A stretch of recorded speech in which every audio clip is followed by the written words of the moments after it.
I'm Willis Sparks, Global Macro Director at Eurasia Group, and it is United Nations General Assembly Week here in New York City. Leaders from around the world are gathered for a week of important meetings and important speeches, and the world asks, who cares? Actually, New Yorkers care a lot because with all of the added security around this building, you got an epic traffic nightmare all over New York City. Everybody's backed up. And, you know, most of the time the UN seems pretty dysfunctional. Scandals and stories about waste and endless bureaucracy and the big countries vetoing each other's plans so nothing ever gets done, etc., etc., etc.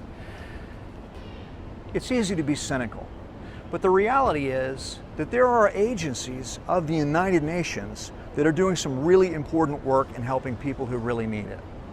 Like, for example, feeding tens of millions of hungry people in dozens of countries around the world. That's what the World Food Program does. Like working on the front lines of the fight against malaria, Ebola, the Zika virus, HIV, that's what the World Health Organization does. Like providing kids around the world, millions of kids, with food and clean drinking water and vaccines, education, access to mental health care, that's what UNICEF does. Like providing millions of refugees with food and shelter, that's what the UN Refugee Agency does. And like helping poor countries secure credits and low interest loans that they can spend on roads, bridges, ports, schools, hospitals. That's part of what the World Bank does.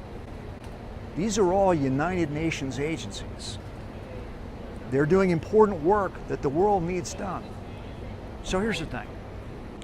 The United Nations has plenty of failures. It's got lots of problems. But in this unpredictable, violent world that we live in, who else is going to provide these things for people who need help? Who's going to do this work that the world needs done?